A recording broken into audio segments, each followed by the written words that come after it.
I've noticed it's very easy in certain states of consciousness to get tripped up. It's very easy to sense and connect to the generous outpouring of the creative, loving heart of God, which gave way in infinite potential for all things. When you sense that, it's very easy to fall into that and move into a space where you lose track of the fact that just because it's coming from the infinite potential of the creative, loving heart of God, God had to do that, otherwise it's just a simulation. It has to have infinite potential.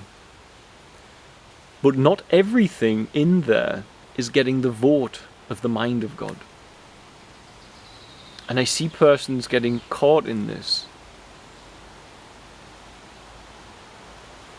Perhaps in time they will come away from it. Because in my experience I went through that, in that state of consciousness where everything seemed, as it was intertwined, perfect. Because of that sense of the loving heart. You could feel the generous love, the outpouring, the unconditioned love. And as you looked out in the world and you felt it, before I knew how to structure that and use that, it was very easy to get confused about what was arising. And so you could use it to justify certain behaviors from yourself. It's okay, God gave way and allowed. God gave a way and allowed for that to manifest. But the mind of God is looking, saying, this is not getting my vote. Didn't all of our ancestors led up to this point through all the love, the heartache, the trauma, to give way for us in this time? The loving heart of God gave way for that, but the mind of God doesn't want, therefore, young men to spend their whole life addicted to drugs or addicted to pornography, so as money can be given to persons with corporate interests so they can use that money badly in the world to seek more worldly pleasure. The mind of God doesn't agree to that. But the heart must, for the experience. But you see, the longer you stay there, the voice of the mind comes. And it says, go here and build upon that love you feel. Do something upon it. It doesn't have to be physical construction. It can be the building of a means to communicate this, to liberate people from the suffering. But by the very nature of doing that, of emanating that light, you are damaging the kingdom of darkness. Those who manifest the kingdom of light in this world are opposed by the kingdom of darkness. Spiritual warfare is a fact. The notion that you're just judging it, and the loving heart of God does not judge it. Who is it that's at war with these issues? Who is it that reaches into the lives of persons? Reaches into the lives of men and women and says, hey, I have something for you here. What is that? If it all just gets the vote of God. It's the mind of God. It's the intelligence of God. It's the judgment of God that says these children should not suffer like this. Because in infinite potential we created separation. And in infinite potential of creating separation, you can do that. You can live forgetting God. You can live forgetting that you didn't grow your body. You can live from that restricted consciousness. I am John, an Englishman. If I wish to live from there, I can. I don't think I could ever go back to that now, but I did for a while. And it's separated, it's contorted, it's jagged. It's lacking the wholeness of the truth of the consciousness you are before the technology of the body creates that image. And in there, you move into a certain vibratory space, and it's contracted. It's not the expansive joy of the unconditional loving witness that is your soul. The consciousness that you are, participating in the freedom of that connection with the presence of God. It's not that. You feel like your skin separates you from a volatile world because of this image the technology of your body creates. And our society creates the most profoundly bad images for people. Corporate interest influenced self-image is dreadful. People get ensnared. Children are ensnared to need to buy this, to buy that, to seek joy in some concept due to adverts about alcohol, etc. All absolute nonsense.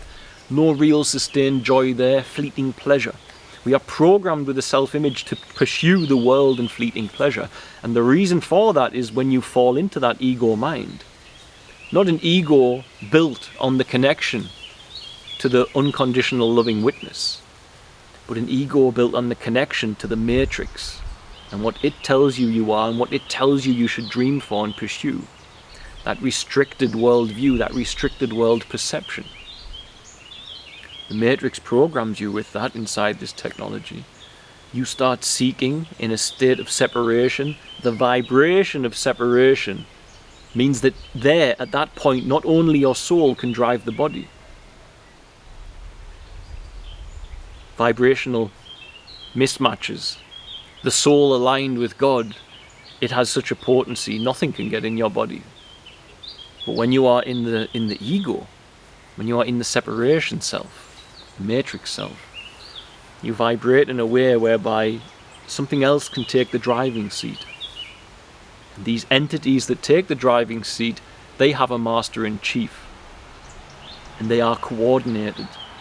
And they are opposed to the will of unconditioned love in this dimension. They are opposed to it. Now if you look at what the ancients said, even this dimension is corrupted by them. That this dimension was corrupted by those entities. The whole dimension. God gave way for all creation, but they hijacked elements of creation, false creator gods, according to the Nag Hammadi. And they set up a simulation here. And the walls of that simulation are, for us, what our senses can perceive. But beyond there, it's the speed of light, the speed of sound. These are the walls of that simulation, a holographic universe, a holographic corner of the universe. This is not my idea, and I'm not saying this is how it is. I'm saying this is what it said in the Nag Hammadi, where the spoken word of Jesus is documented with profound wisdom. And these archons, that which can override that hologram, if you look at it that way, is a human aligned to the very code of source. A human aligned, like Yeshua was, where they can perform miraculous events. Because by their very faith and belief, they draw into this dimension the purest connection to spirit. And it is the source of all. And it has dominion.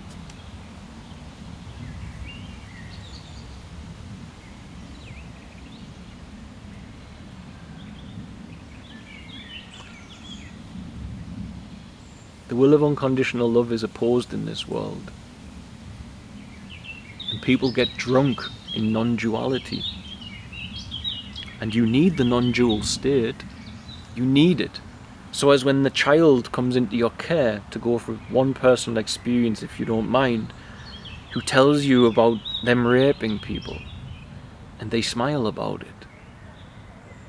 You need to be able to love that child back into the kingdom of light.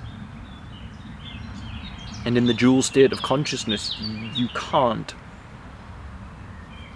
But in the non-dual, where you have at least a fleeting chance of understanding the unconditional love of God,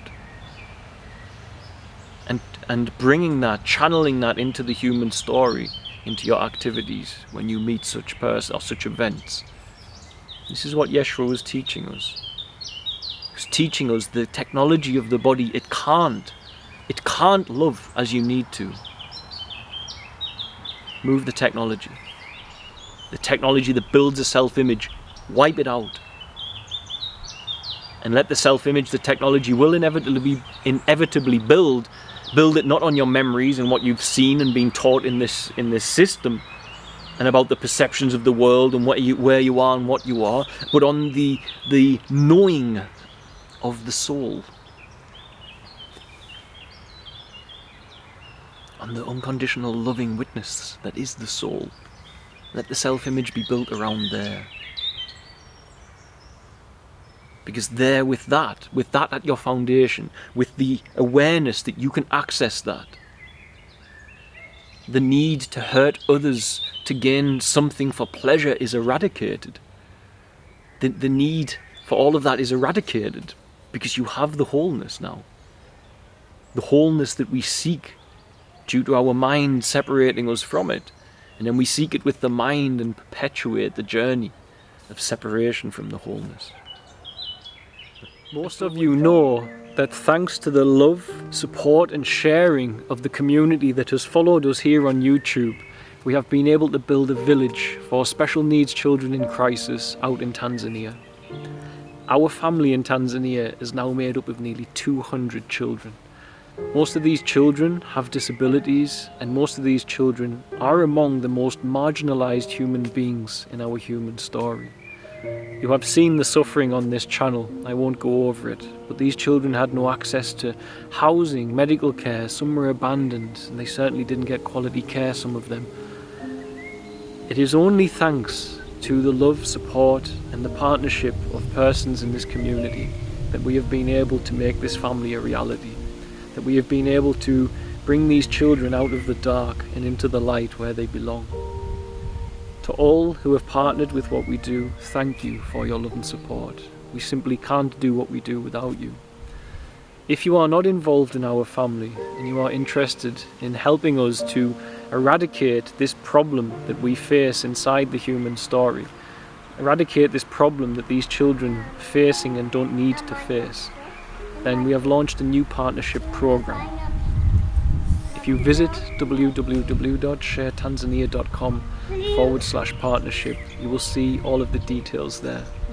Ultimately, these partnerships help us to sustain our family, to provide everything we need to these children to make sure they are happy.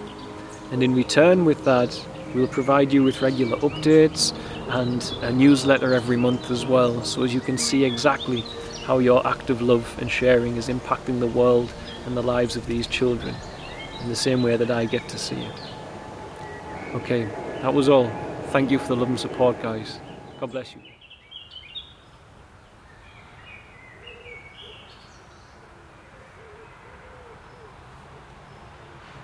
The loving heart of God gave way for all creation in infinite potential.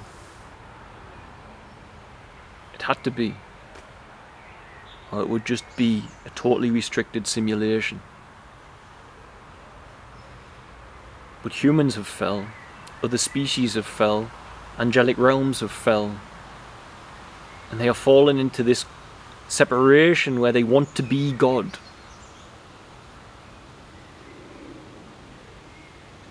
And God must watch that and know it had to be.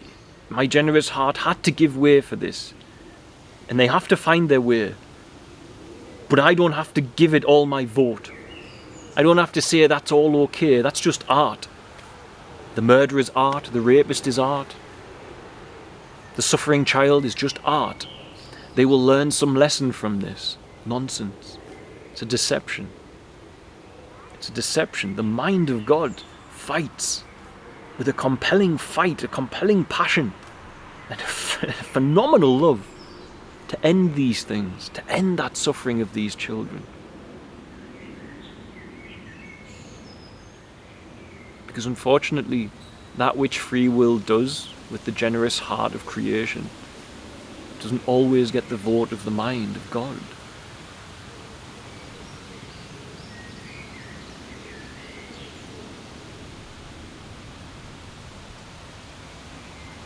And I often wonder, is it because men and women tune in to something? They tune into this loving heart, and then they look at the world around them and it's so broken and upside down that they say, okay, it's all acceptable by God.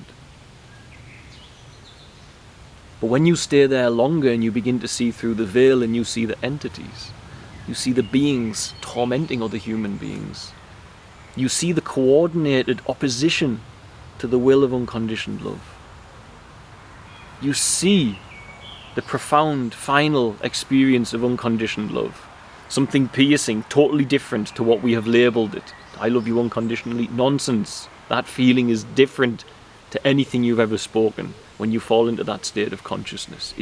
It's forever life-changing. I've often wondered, do persons let go of reason that there is darkness here when they touch that? Because this reality, they can't make sense of it because they sense the loving heart of God, and then they see this reality which is filled with such suffering and pain, and so they just compute. It must be the will. It has to be. All is okay. But the mind of God does not agree. The mind of God is coming to persons, it's coming to men and women everywhere and saying, help me to fix this. Maybe it is because this very reality, not just the human body, not just the technology of the human body, as I've recently said, may well have been hacked by another species, spiritually corrupted by a fallen realm of angels. Whatever language you want to point at it with, there's something wrong with the human nature when we look at the living from unconditioned love, living from thanksgiving, living from gratitude, from charity. Something wrong. We're pointing at that fallen state, ego, need for awakening, alien slave. You're pointing at something that is gone haywire in the human body that builds a self-image. Now you have systems teaching a dreadful self-image to the men and women who are born into it. And they have to deprogram that and untangle that. And many untangle it and go, oh, there's the loving heart of God. And then they look back at reality and go, wow, this place is a mess. Okay, then it all has to be acceptable. But there's a deeper depth of consciousness. And that deeper depth of consciousness, you will be met. You will be met by the voice of God and the mind of God. And that mind will tell you, this does not all get my vote. There is a darkness here and I don't like it. I don't want it. But I need hands and feet and vessels to deal with the torment that it's bringing. To end the torment that it's bringing. Perhaps it is because this very reality was hijacked and hacked and its simulation restricted and the souls restricted further by the vessels that we are in. And perhaps the archons, as it said in the Nag Hammadi, I leave that door open as a possibility. I must. Because my journey as this human organism talking to you shows me that not everything arising from the loving heart of God gets God's vote. And therefore, the loving heart of God is not that which should be trusted, but the connection to the mind. For as it says in the Bible, the heart is deceitful above all things. We know this. You ever loved someone when you were younger? I must be with them. Now look, how do you feel about them now? Oh yeah, the heart is deceptive. And yet at the same time we must live in this world with access to that. If we are to ever heal the rapist or the murderer or the lost or the begotten. We must bring that love to them. But we must also bring with us the awareness that the activities they are engaging in didn't get humanity's vote for a reason. And not just fall back to some state of consciousness where we say, it's okay, it's just flamboyant art of God.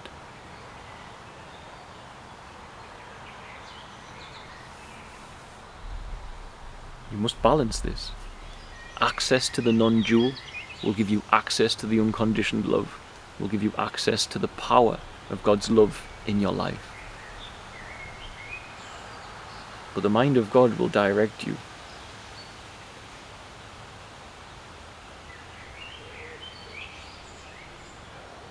And you mustn't get lost in there. You mustn't get lost and say, the heart of God pouring out creation sees no dark and no light, sees no good and no evil. And therefore it's all just the outpouring of that, and therefore all acceptable. How dare we sit in a world where children are being raped and tied up, chained up, like the ones that we have helped, and say there is no evil. There is evil. And you're here to be human.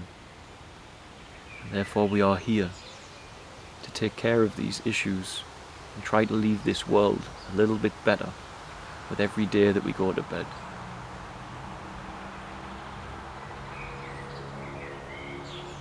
I know the non-dual state, and I know this won't be popular. But it's foolish to live in this world in a state of non-dual consciousness and not realize that the voice of God will start to tell you, this is not getting my vote, I need a vessel.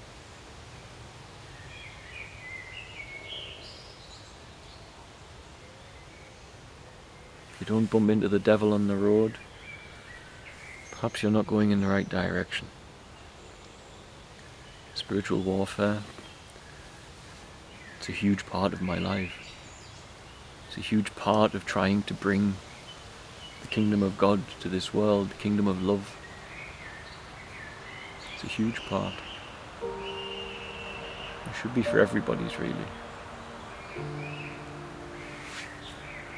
It's not that I'm looking for it. I'm not. I would rather be without it. But I'm trying to build something that an experience of a connection to unconditioned love brought into this human vessel. And as we try to build it, we damage the dark, and the dark fights back. And it would be foolish for me not to acknowledge that.